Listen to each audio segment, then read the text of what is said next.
Oke, hari ini kita akan berbicara mengenai metode penelitian, meskipun pembahasan tentang metode penelitian ini nanti agak umum ya, karena di dalam ilmu psikologi memang dalam setiap penelitian, di dalam perkuliahan itu nanti akan membahas mengenai metode penelitian. Seperti yang teman-teman ketahui, di dalam psikologi itu ada dua jenis metode penelitian, yaitu kualitatif dan kuantitatif. Meskipun demikian, sebenarnya masih ada satu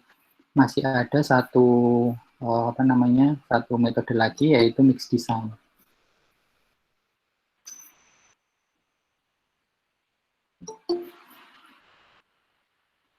Oke, udah jam 10:04, jadi ini kalau misalnya ada teman-teman yang baru join, mungkin saya agak sulit untuk mengadmitnya karena saya sambil membuka PowerPoint. Oke ya, tentang metode penelitian kualitatif. Jadi metode penelitian ini merupakan proses penelitian yang fokusnya itu ada pada pembahasan dan penyimpulan yang sifatnya itu deduktif ke induktif. Jadi sebuah penelitian yang prosesnya itu membahas dari sesuatu yang umum, kemudian dibawa sesuatu yang khusus. Sebagai contoh, ada sebuah tema besar penelitian, yaitu tentang COVID-19, dampak COVID-19 pada mahasiswa UMBY. Kemudian kita melakukan suatu penelitian, melakukan wawancara mendalam dan observasi kepada beberapa partisipan. Dari proses wawancara mendalam itu kemudian terungkap bahwa ternyata COVID-19 ini memberikan dampak terhadap masalah-masalah psikologis. Nah, kemudian dilakukan proses wawancara yang lebih dalam lagi, dan terungkap bahwa ternyata permasalahan psikologis yang banyak terjadi pada mahasiswa di UMBY itu adalah pertama kecemasan dan kedua stres. Nah, sehingga muncul suatu kasus bahwa ternyata COVID-19 ini menimbulkan suatu dampak, yaitu mahasiswa mengalami stres, mahasiswa mengalami kecemasan. Nah, bentuk dari penelitian kualitatif itu seperti itu. Jadi dari sesuatu yang umum, akhirnya ke sesuatu yang khusus, yang kecil. Dari COVID-19, akhirnya ke kecemasan, gejala kecemasan, sama stres. Nah, itu adalah ciri dari metode penelitian kualitatif. Kemudian ketika proses penulisan metode penelitian kualitatif itu bentuknya pun penjelasan-penjelasan yang argumentatif, jadi memberikan suatu penjelasan dari partisipan mengenai permasalahan-permasalahan yang tadi sudah yang dibahas. Misalnya tadi membahas mengenai COVID-19, akhirnya muncul ternyata ada dampak psikologisnya. Wawancara lagi, ternyata ada dampak gejala kecemasan dan stres, sehingga penjelasannya sifatnya itu argumentatif. Nah, kemudian ketika membahas suatu permasalahan, biasanya penelitian kualitatif itu akan melihat suatu fenomena, sehingga bisa dikatakan studi fenomenologis. Ya, studi fenomenologis itu adalah salah satu dari penelitian berbentuk kualitatif. Penelitian ini akan melihat suatu kejadian yang mungkin umum terjadi di masyarakat. Sebagai contoh, contohnya masih COVID-19 ya. Sebagai contoh, ketika masyarakat Jogja itu di awal-awal terjadinya COVID-19, itu kemudian pemerintah mengumumkan bahwa di Indonesia ada yang mengalami COVID-19, di Jogja itu masyarakat sangat disiplin. Mereka secara serentak masyarakatnya melakukan isolasi mandiri. Bahkan ketika Idul Fitri pun ditutup kampungnya, tidak bisa keluar. Tetapi begitu pemerintah pusat mulai memberlakukan apa itu new normal, membuka PSBB, nah masyarakat Jogja tiba-tiba langsung menjadi orang yang sangat terbuka sekali. Seiring perjalanan waktu muncul peningkatan kasus COVID-19, tetapi masyarakat di Jogja sudah tidak melihat itu sebagai masalah lagi, mereka tetap ya sudah menjalani new normal, meskipun new normalnya pun ternyata masih banyak yang melakukan secara salah kaprah. Ada yang banyak masyarakat kita yang menggunakan masker ketika bepergian, tetapi tidak sedikit yang mereka tanpa masker, tanpa face shield, ketika batuk juga biasa aja, tidak menutup secara proper. Masih banyak masyarakat yang bergerombol, kongko, ngumpul, merokok di sana bersama di tempat umum, sehingga ada sebuah fenomena ini. Kenapa seperti ini? Masyarakat Jogja yang sebelumnya dikenal disiplin dalam menjalani PSBB, dalam menghadapi COVID-19, kenapa sekarang menjadi bisa dikatakan sulit sekali untuk ditertibkan, sulit sekali untuk diatur. Ini adalah sebuah fenomena. Nah, permasalahan itu tadi kemudian dibahas dalam sebuah penelitian. Ada ciri-cirinya khusus, ada karakteristik khususnya. Jadi ketika ada fenomena yang terjadi, kita tidak bisa serta-merta mengkritisnya atau kemudian menelitinya, tetapi harus ada dasar-dasar atau logika ilmiah yang kita gunakan untuk menelaah fenomena tersebut. Nah, itu suatu penelitian fenomenologis. Kemudian yang kedua, di dalam penelitian kualitatif itu ada namanya studi kasus, suatu penelitian berdasarkan sebuah kasus. Ini agak berbeda dari COVID-19. Kita lihat misalnya nih, ada seseorang, misalnya beberapa orang lah, dengan karakteristik khusus. Misalnya seseorang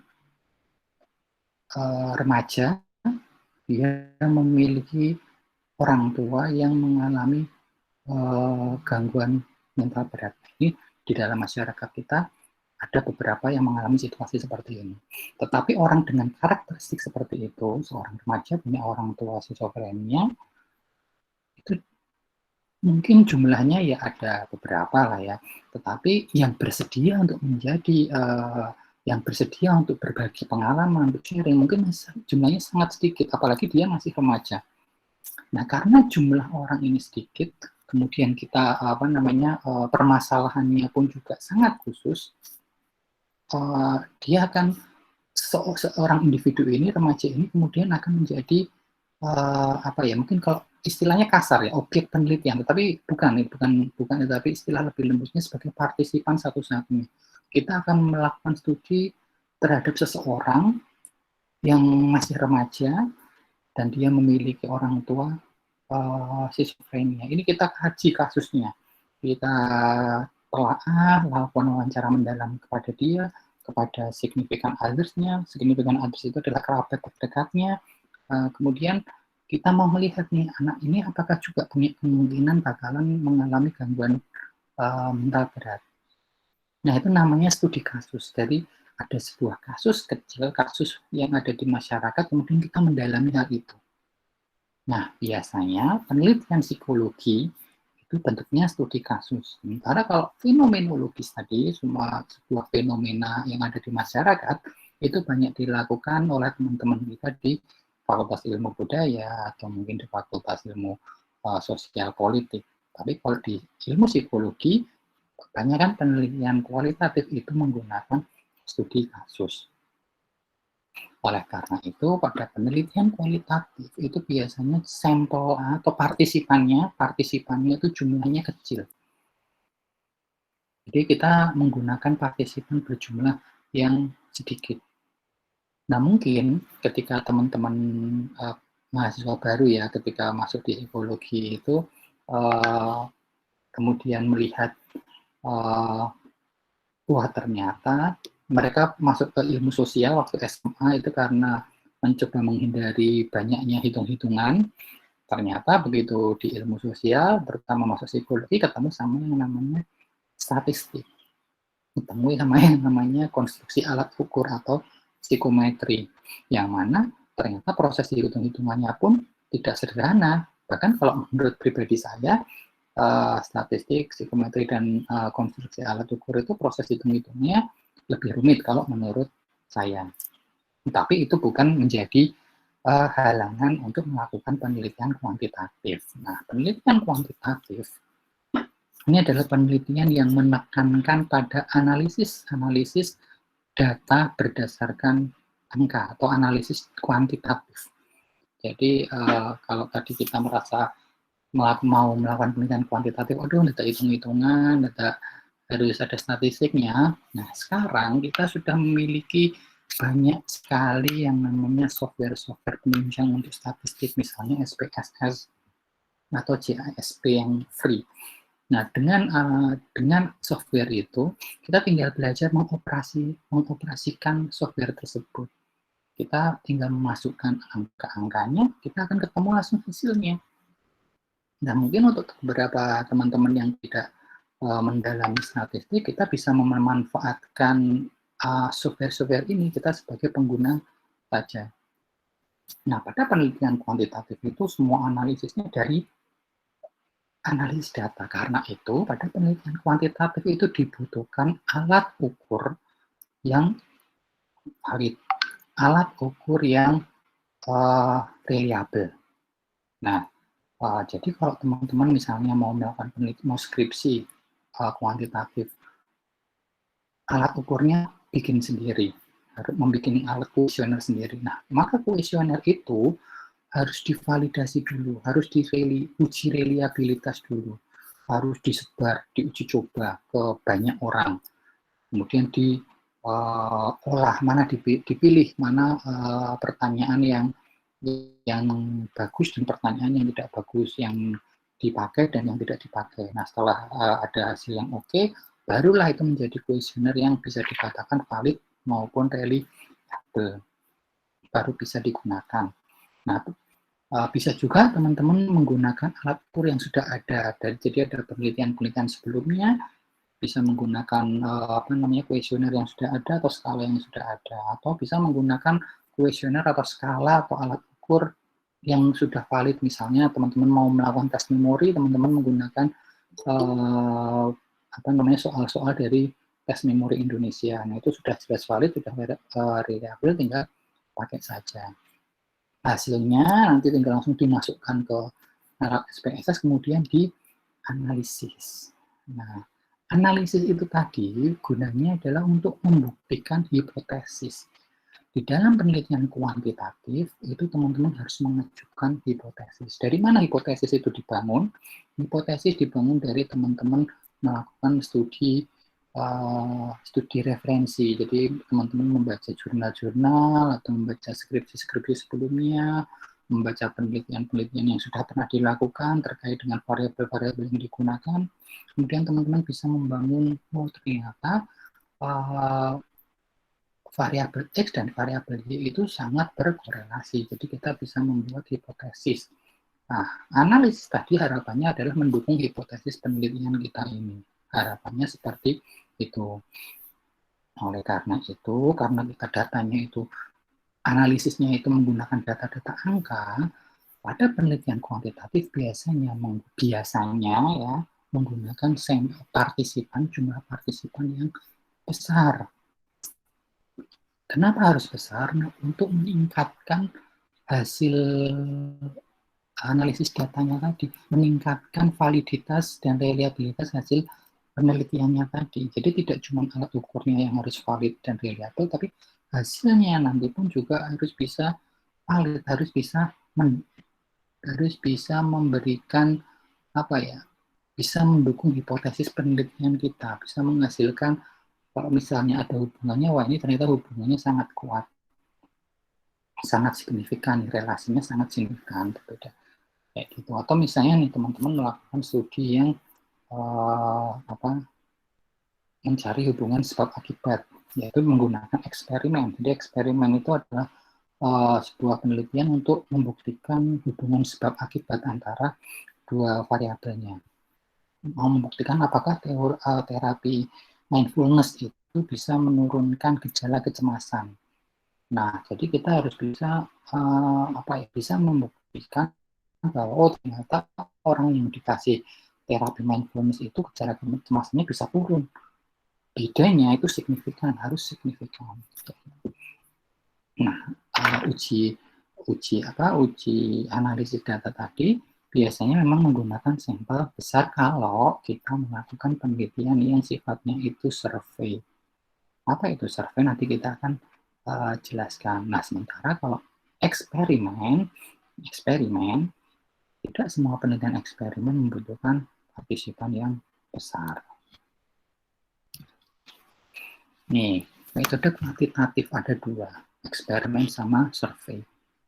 Yang survei itu adalah studi korelasional. Jadi kalau teman-teman menemukan penelitian dengan judul hubungan antara variabel ini dengan variabel itu, relasi antara variabel ini dan variabel itu, nah itu adalah penelitian survei korelasional. Nah, kemudian yang satunya namanya eksperimen. Biasanya judulnya itu pengaruh ini terhadap ini. Pengaruh variabel X terhadap variabel Y. Efektivitas apa terhadap ini. Efektivitas terapi mindfulness terhadap penurunan gejala kecemasan.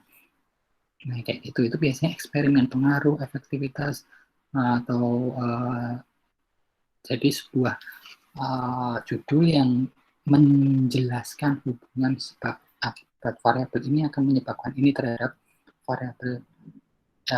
variabel bebas akan menjadi penyebab terjadinya sesuatu pada variabel tergantung atau variabel dependent.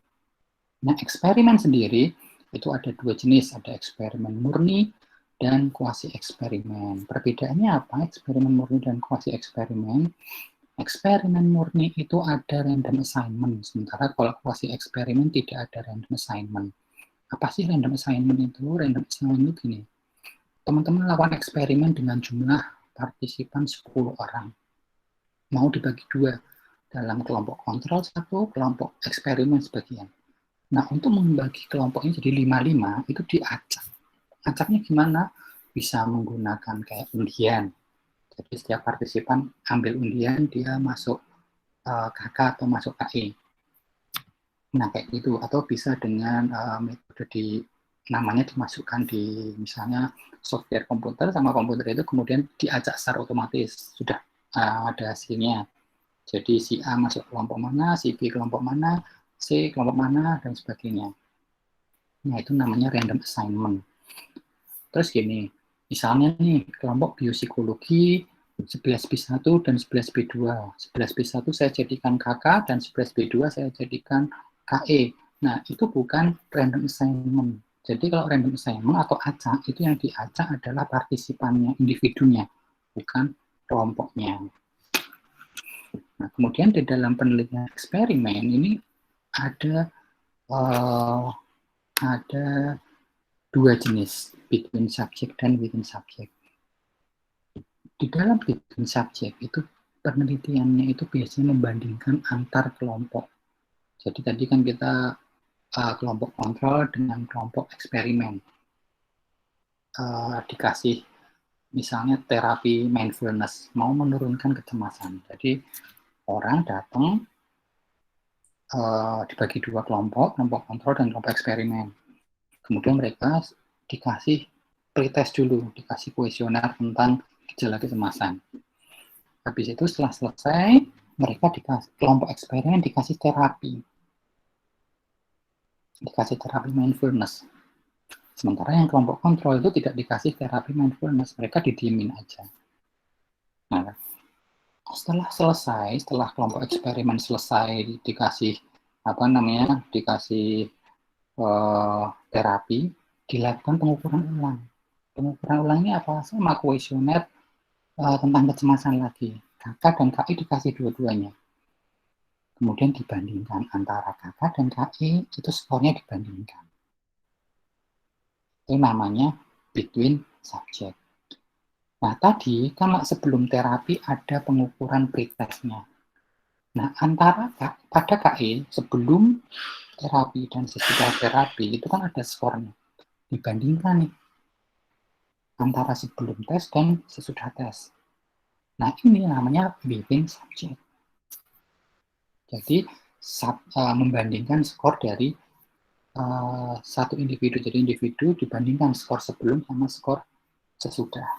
Itu namanya between subject. Sederhananya atau pemahaman sederhananya seperti itu.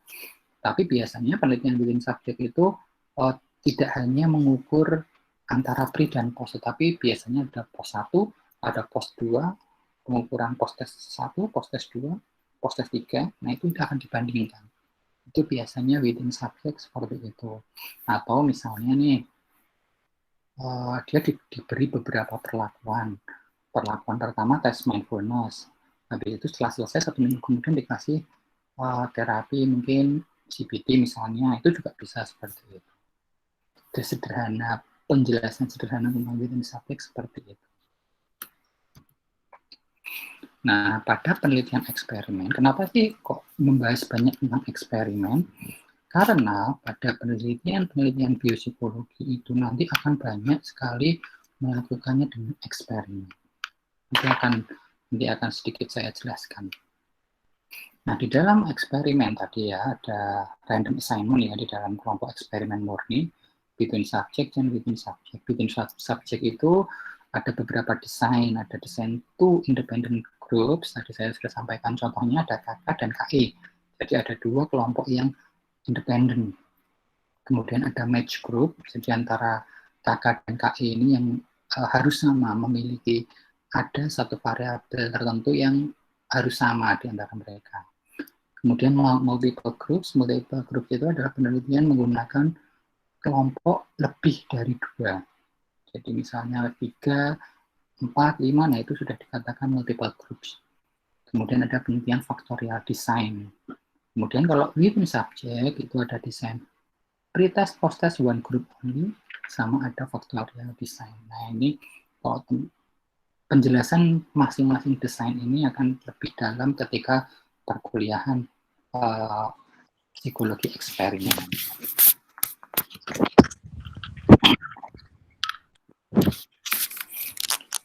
Nah, tadi saya sempat mengatakan kenapa sih biopsikologi ini membahas banyak sekali tentang eksperimen. Nah, sebenarnya nggak banyak sekali sih. Kenapa membahas cukup dalam tentang eksperimen? Karena gini, karena penelitian biopsikologi itu biasanya mengkorelasikan, menghubungkan antara aspek fisiologis, fisik, dengan aspek psikologis. Jadi misalnya nih, ada orang menghubungkan antara intelijensi dengan misalnya aktivitas otak. Misalnya orang IQ-nya 120 sama orang IQ-nya 100 pas, atau yang di bawah 100, dilihat aspek fisiknya, aktivitas otaknya seperti apa, sama atau beda. Nah, itu biopsikologi biasanya melakukan penelitiannya seperti itu. Karena apakah saat ini kita sedang, jadi biopsikologi itu merupakan sebuah disiplin ilmu yang tidak lepas dari yang namanya neuroscience. Nanti akan kita bahas sedikit. Ya, jadi kita akan berangkat dari penjelasan mengenai neuroscience. Neuroscience ini adalah sebuah disiplin ilmu yang sebenarnya enggak baru, tapi sudah berkembang cukup lama sejak 40 tahun yang lalu. Nah, neuroscience atau ilmu syaraf ini bukan ilmu syaraf yang mungkin dipelajari di teman-teman kita di Fakultas Kedokteran, tetapi ini adalah ilmu syaraf yang tidak bisa berdiri sendiri. Harus ditemenin sama disiplin ilmu yang lain. Karena itulah neuroscience itu ada cabangnya namanya neuropsikologi. Ada cabangnya namanya neuroanatomi. Ada lagi cabangnya namanya neuroendokrinologi. Ada cabangnya lagi neurofarmakologi. Ada cukup banyak cabangnya. Karena memang neuroscience ini tidak bisa berdiri sendiri. Dia harus ada disiplin-disiplin ilmu lain yang mendukungnya. Nah, biopsikologi ini bisa dikatakan sebagai jembatan antara ilmu psikologi dengan neuroscience. Jadi penghubung antara psikologi dengan neuroscience ini namanya biopsikologi. Oleh karena itu, kita biopsikologi ini akan mengungkap hubungan permasalahan psikologis dengan aspek fisiologis, terutama aspek-aspek syaraf. Ya, jadi hal ini akan bisa dilakukan kalau kita mengetahui bagaimana aktivitas-aktivitas fisiologis, terutama bagian syaraf, aktivitas-aktivitas syaraf kita dengan permasalahan-permasalahan psikologis. Misalnya orang-orang yang stres atau cemas, nah itu sistem syarafnya kayak gimana, sistem syarafnya kerjanya kayak gimana, otaknya kayak gimana. Itu kalau orang yang stres atau cemas. Orang yang lagi belajar hitung-hitungan, dilihat nih otaknya yang aktif di mana. Orang yang lagi menghafal, otaknya yang aktif ada di mana. Nah, seperti itu. Itulah kenapa kita penelitian-penelitian biopsikologi itu kebanyakan adalah penelitian-penelitian eksperimen. Nah, untuk mendukung penelitian-penelitian itu, biopsikologi ini membutuhkan beberapa bantuan dari yang namanya teknologi, hasil teknologi. Mulai dari X-ray, PET, CT scan, EEG, MRI, dan yang paling canggih fMRI. Jadi neuroscience 40 tahun lalu sudah ada, tapi dia nggak bisa berdiri sendiri, harus ada disiplin ilmu yang lain mendukungnya, termasuk neuropsikologi. Besok kita akan bahas secara ringkas, secara sederhana tentang apa itu neuropsikologi. Kita akan bahasnya minggu depan. Teman-teman boleh sambil minum, silakan.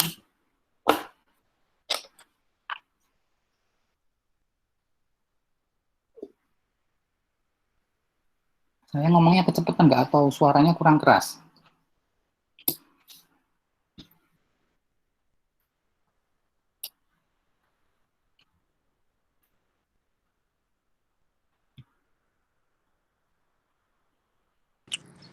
Aman, Pak. Oke ya, aman ya. Sebentar, kayaknya harus minum agak banyak. Kering banget tenggorokan.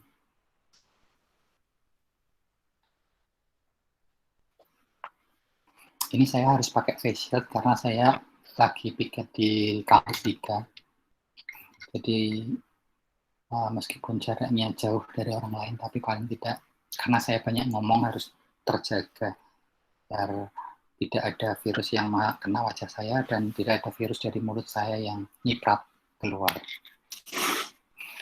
Oke, kembali lagi ke laptop. Jadi ada sebuah tahun yang sangat penting bagi perkembangan ilmu neuroscience, yaitu tahun 1970. Sebelum tahun 1970, jauh sebelum 1970, perkembangan dari neuroscience itu cenderung lambat.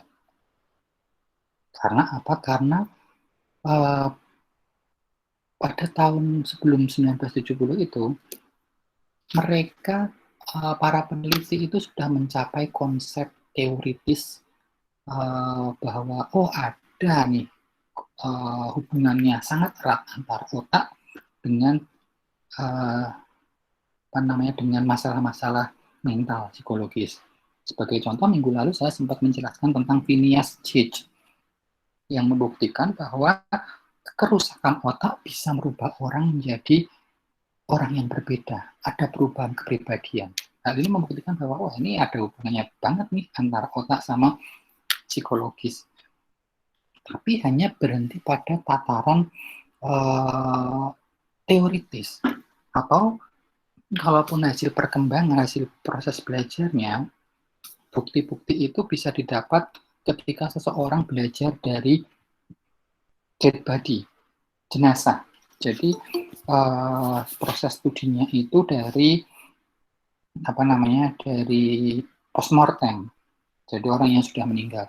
Misalnya nih orang yang riwayat ketika hidupnya itu dikenal sebagai orang yang epilepsi. Begitu dia meninggal, barulah bisa dilakukan pemeriksaan terhadap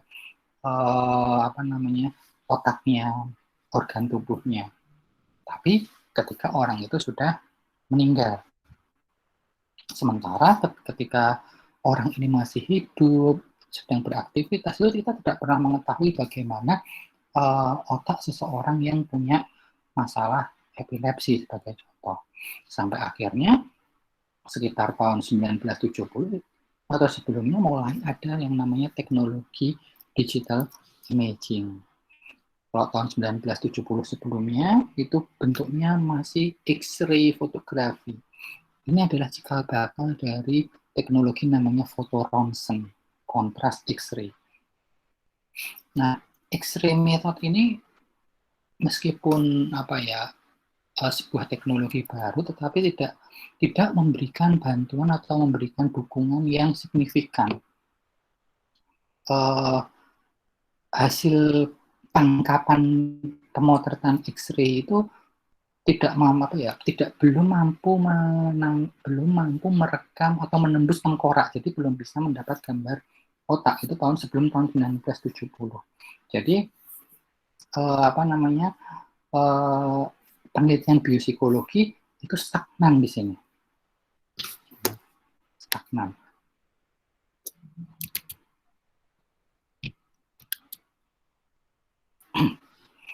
Kemudian semakin berkembang, akhirnya dihasilkan sebuah kontras X-ray yang mampu memvisualisasikan otak. Nah, tapi teknologi ini berbahaya bagi tubuh manusia. Jadi ada radiasi, jadi orang yang mungkin difoto pakai X-ray ini akan terpapar radiasi. Bahkan sampai sekarang di rumah sakit kalau mau foto ronsen itu nggak bisa sering-sering.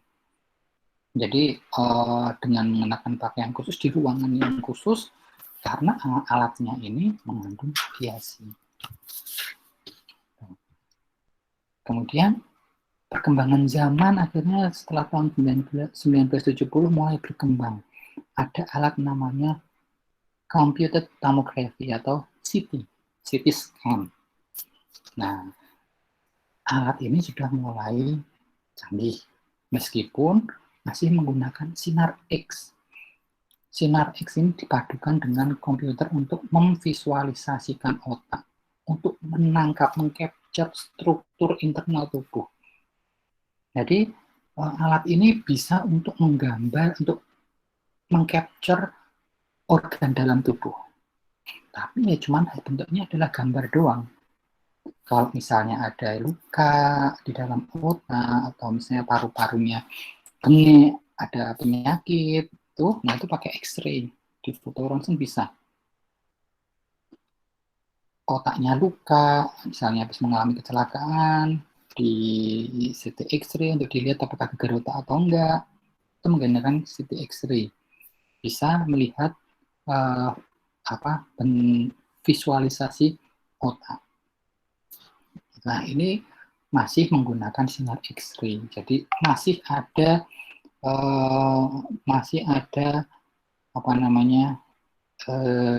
radiasi yang mungkin menempel di tubuh. Nah, kemudian ada perkembangan lagi dari CT menjadi MRI. Nah, ini sudah mulai menggunakan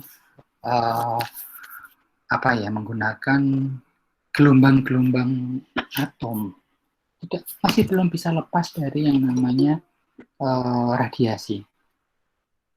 Masih ada, jadi masih menggunakan medan magnet untuk menembakkan atom-atom supaya bisa merekam. Bukan merekam, tapi bisa untuk mengcapture, mengambil gambar dari organ tubuh kita. Dan canggihnya adalah alat ini bisa menghasilkan gambar dalam bentuk 3 dimensi. Nah, ini tadi dua alat terakhir tadi itu berguna untuk memvisualisasikan atau menangkap gambar dari organ yang ada di dalam tubuh manusia.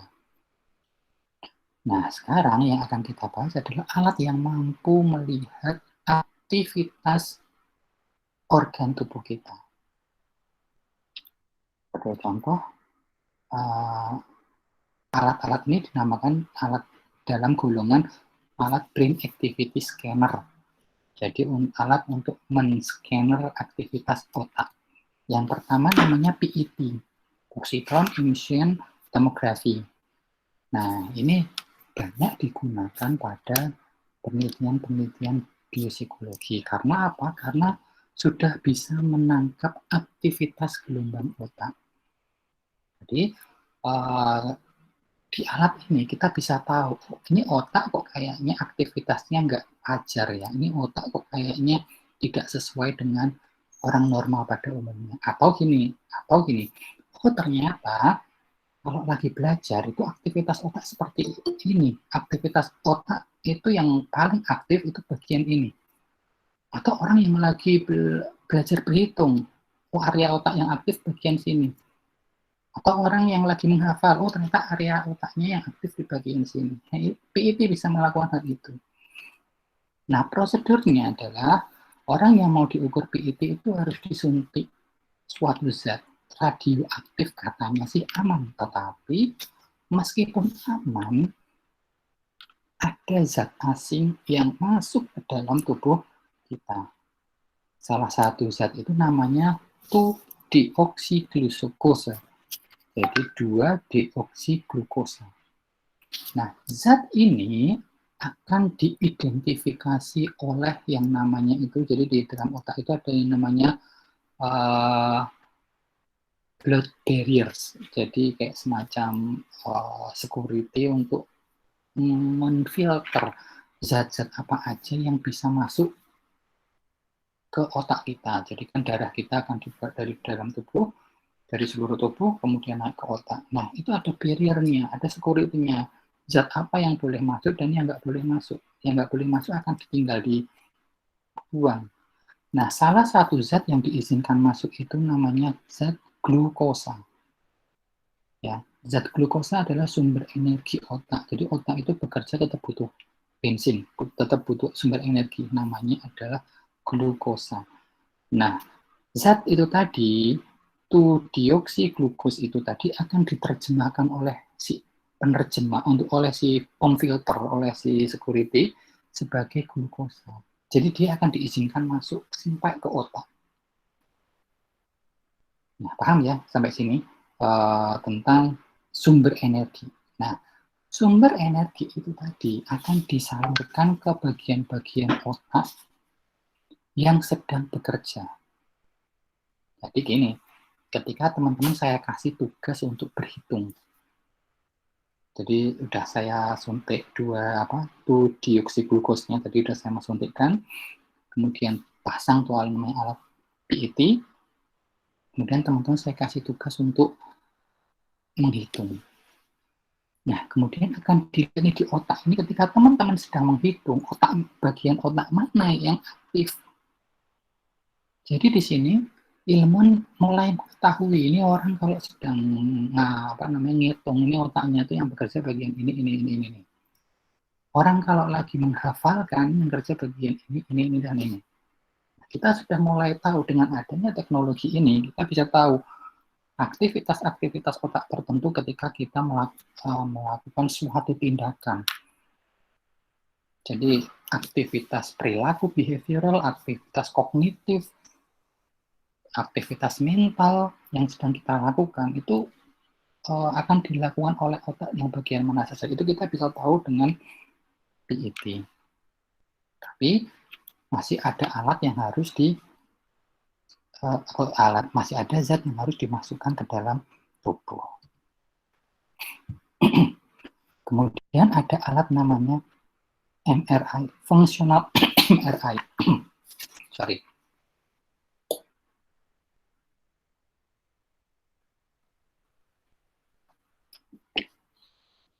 fMRI, functional magnetic resonance. Jadi ini pengembangan dari MRI ini, magnetic resonance imaging. Nah, ini ada tambahan F-nya, fungsional. Nah, ini alat ini canggih banget. Canggihnya kenapa? Karena yang dia baca itu adalah oksigen. Kita sudah tidak perlu lagi menyuntikkan zat tertentu, zat asing ke dalam tubuh supaya bisa ketangkep image-nya. Tapi dia bisa menangkap image dari oksigen yang ada di dalam darah. Oksigen adalah salah satu zat yang bebas keluar masuk di otak kita bersama dengan darah. Jadi darah yang penuh energi itu adalah darah yang ketika kita narik nafas, ya, nafasnya masuk ke jantung, kemudian akan dipompa ke seluruh tubuh kita, termasuk ke otak. Nah, itu adalah darah yang penuh dengan energi. Jadi darah yang mengandung oksigen. Nah, darah yang mengandung oksigen itu dibutuhkan sebagai energi otak yang aktif dan mempengaruhi zat-zat besi yang ada di dalam darah. Nah, dua alasan ini yang menyebabkan kenapa oksigen bisa direkam oleh fMRI. Nah, bukan merekam oksigennya, tetapi efeknya. Oksigen itu akan terekam di otak yang aktif, yaitu otak yang sedang bekerja. Kalau kita seperti contoh tadi, lagi berhitung, bagian otak mana yang aktif akan terlihat dari aktivitas oksigen darah, oxygenated blood, darah yang mengandung banyak oksigen. Aktivitas zat besi yang ada di dalam darahnya akan tertangkap oleh fMRI. Jadi bisa tahu aktivitas otak ini ada di bagian mana. Nih, alatnya mahal banget. Saat ini di Indonesia yang boleh beli. Jadi kok misalnya mahal banget, misalnya kita punya uang bisa beli ya, tapi ini kita belum tentu bisa beli. Yang boleh beli itu baru instansi kesehatan kayak rumah sakit. Universitas besar di Indonesia belum ada yang punya. Meskipun mungkin punya duitnya, nggak bisa beli karena aturan atau birokrasi yang ada di pemerintahan kita masih membatasi alat ini hanya untuk instansi kesehatan. Gitu. Jadi jarang sekali peneliti-peneliti psikologi terutama di Indonesia melakukan penelitian menggunakannya fMRI. Lalu kita melakukan ini menggunakan apa untuk melihat aktivitas otak? Nah, ini ada yang lebih terjangkau, namanya EEG, elektroencephalografi.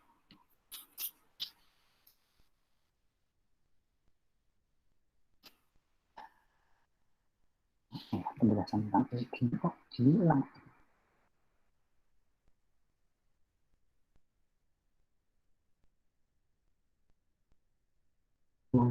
Penjelasan EEG-nya kok hilang.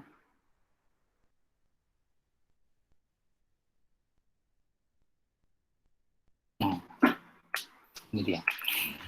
Nah, EEG itu bisa merekam aktivitas otak plus melihat struktur otak. Meskipun ketika men-capture struktur otaknya mungkin tidak sekomplit, sedetail MRI, tapi dia bisa menangkap struktur atau menangkap gambar dari struktur otak. Tapi yang paling oke dari EEG adalah kemampuannya merekam aktivitas otak. Aktivitas otak yang terekam pada EEG itu berupa gelombang. Gelombang otak yang tertangkap di EEG itu umumnya ada 4, beta, alfa, theta, dan delta. Meskipun masih ada gelombang-gelombang yang lain, masih ada gelombang gamma, masih ada gelombang yang lebih kecil dari delta itu masih ada. Tapi yang umum itu saat ini ada 4 ini. Gelombang beta itu adalah gelombang kalau kita lagi sekarang ini sedang belajar, sedang beraktivitas, ngobrol, olahraga, dan sebagainya, itu beta.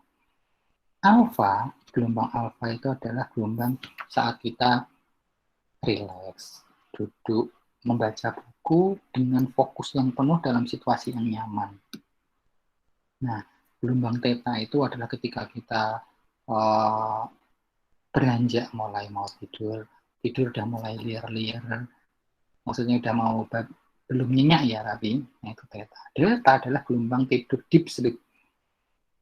Maksudnya kayak gimana? Maksudnya gini, keempat gelombang ini semuanya aktif di otak kapanpun, dimanapun, siapapun. Itu semuanya aktif.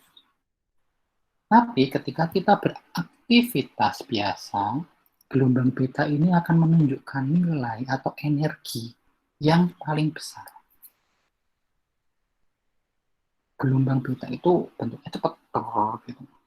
Nah, kemudian ketika kita mulai santai, rileks, duduk santai membaca buku, fokusnya itu gelombang alfa yang nilai atau skor energinya paling tinggi. Gelombang yang lain tetap ada, tapi gelombang alfa yang skor energinya paling tinggi. Selanjutnya kalau kita udah mulai makan tidur, udah mau tidur gitu, gantian theta yang skor energinya agak tinggi. Dia udah mulai slow. Jadi ininya besar, bentuk gelombangnya besar. Dan yang terakhir ketika teman-teman deep sleep, itu gelombang delta. Energinya paling besar. Gelombangnya bentuknya besar sekali. Seperti ombak yang tenang, besar. Nah, EEG tadi bisa menangkap aktivitas gelombang otak karena gelombang otak itu merupakan gelombang elektrokimiawi. Jadi dia akan gelombang elektrik. Jadi dia bisa menghasilkan bentuk gelombang yang itu bisa diukur. Nah, orang-orang tahu saya, pengalaman saya adalah teman-teman dari jurusan teknik fisika itu bisa menerjemahkan gelombang tersebut. Jadi kita bisa ngerti bisa melakukan pengukuran secara proper, kita bisa melakukan pengukuran yang layak dari hasil EEG ini ketika kita bekerja sama atau melakukan studi kerjasama dengan teman-teman dari jurusan teknik fisika misalnya. Kayak gitu untuk mendapatkan hasil yang optimal dari pembacaan hasil EEG. Nah, alat EEG ini sudah hampir di semua rumah sakit ada.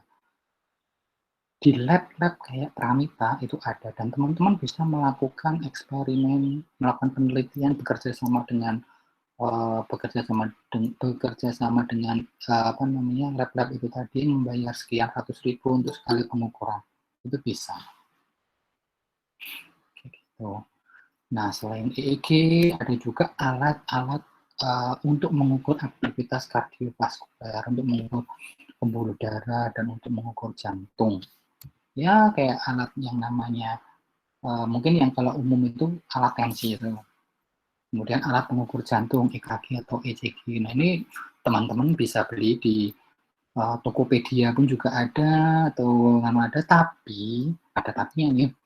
Validitas dan reliabilitas alat-alat yang diperjualbelikan bebas itu masih dipertanyakan. Teman-teman harus bisa mendapatkan alat yang mendapatkan sertifikat SNI misalnya. Sertifikat layak produk bahwa alat ini benar-benar valid, reliable, dan layak untuk digunakan sebagai pemeriksa kesehatan. Itu ada. Kita bisa membeli alat tersebut, EKG itu kan ada juga EKG atau apa itu alat pengukur denyut yang kecil bisa dipasang di jari jemari yang bisa mengukur situasi kita ketika kita sedang cemas. Dia akan menunjukkan dia kayak misalnya jam tangan olahraga. Jadi ketika teman-teman sedang olahraga, jantungnya meningkat, nah akan ditangkap oleh jam olahraga itu, jam tangan sport itu. Nah, itu ada juga alat yang lebih, kalau jam olahraga kan biasanya untuk aktivitas tinggi, jadi dia mungkin agak susah kalau kita nggak melakukan apa-apa, tapi sebenarnya ada perubahan di denyut nadi kita misalnya. Nah, kalau jam itu kan kalau kita nggak ngapa-ngapain, setahu saya ya, itu alatnya juga kayaknya nggak kurang sensitif untuk mengukurnya. Nah, ada alat yang benar-benar bisa sensitif. Ketika kita bahkan nggak ngapa-ngapain, ada perubahan denyut, mereka bisa tahu. Nah, alat-alat itu tadi bisa kita gunakan untuk mengetahui itu tadi, relasi antara fisiologis dengan psikologis. Nah, saat ini seperti yang saya sebutkan di pertemuan minggu lalu, bahwa sekarang psikologi itu udah nggak bisa loh belajar tentang mental atau psikisnya doang. Kita harus bisa menghubungkan dengan aspek fisiknya. Karena apa? Karena memang buktinya sudah jelas sekali di dunia ini bahwa orang yang punya permasalahan psikis itu pasti berpengaruh dengan aspek fisiknya. Kayak gitu. Nah, mungkin dari saya, penjelasan saya mengenai metode penelitian dalam biopsikologi segitu. Ada yang mau ditanyain misalnya teman-teman?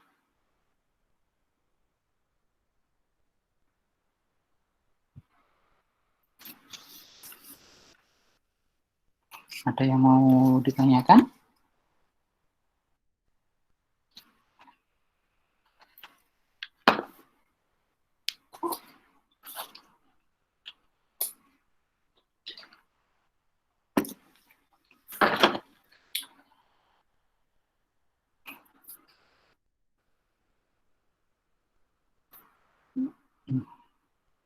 Oke, kalau tidak ada, ini kan tadi video sudah saya rekam, insya Allah akan saya upload di channel YouTube saya. Teman-teman bisa kalau misalnya nih butuh apa lagi belajar dan butuh pengingat lagi bisa diakses melalui channel YouTube. Jangan lupa untuk presensi hari ini teman-teman menggunakan form Google Form yang tadi saya sudah bagikan. Mungkin teman-teman yang tadi sudah lihat bisa di-share ke teman-teman yang belum lihat. Saya tunggu untuk presensinya sampai jam 11:30 nanti ya. Kalau misalnya tidak ada, oke, saya cukupkan sekian. Terima kasih banyak atas waktunya. Mudah-mudahan bermanfaat. Mudah-mudahan teman-teman tumbuh keinginan untuk mendalami biopsikologi, belajar biopsikologinya jadi lebih semangat. Kalau sudah, saya pamit. Saya matikan perekamannya.